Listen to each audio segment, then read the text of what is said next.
is ANN News Brief. Good morning. I am Lucy Adeyemi.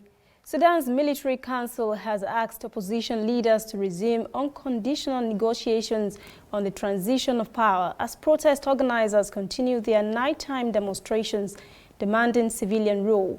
Negotiations broke down after a violent military crackdown on a protest camp in the capital Khartoum earlier this month. Security forces killed more than 120 persons when they began clearing the sitting area outside the military's headquarters.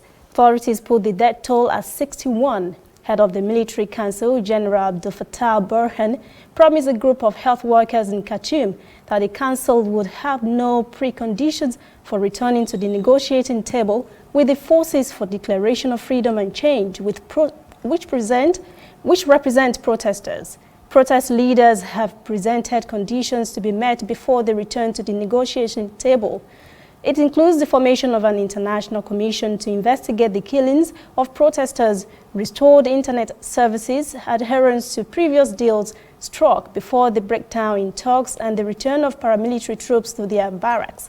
The military council rejected the idea of an international probe and said it had started its own investigation along with another one by prosecutors.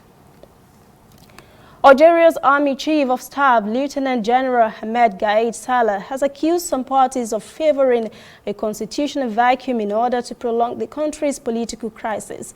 Veteran leader Abdelaziz Bouteflika stepped down as president in April following 2 months of mass protests that demanded democratic reforms and the prosecution of people viewed by the demonstrators as corrupt.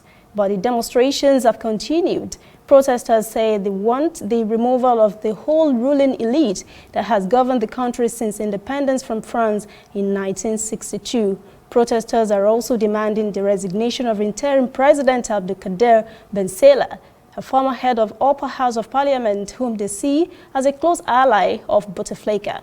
Authorities have postponed a presidential election previously planned for July, citing a lack of candidates. No new date has been set. We'll be right back after this message.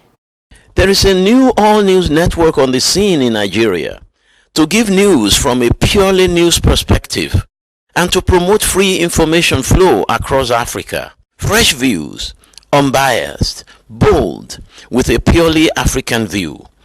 African News Network, ANN, in a truly African spirit. A United Nations report says African countries will greatly contribute to the swelling of world population. It's expected to increase by 2 billion to almost 10 billion by 2050. The report by the UN Department of Economic and Social Affairs Population Division says world population could reach its peak of 11 billion by the end of the century.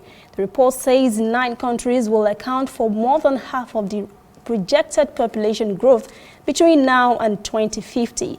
5 of them are African countries: Congo, Egypt, Ethiopia, Nigeria, and Tanzania. Others are India, Indonesia, Pakistan, and the United States. The report says population in sub-Saharan Africa is expected to nearly double by 2050.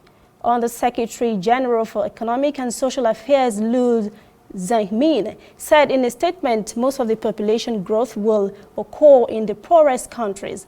She said population growth in those countries will bring additional challenges in the effort to eradicate poverty, promote gender equality, and improve healthcare and education.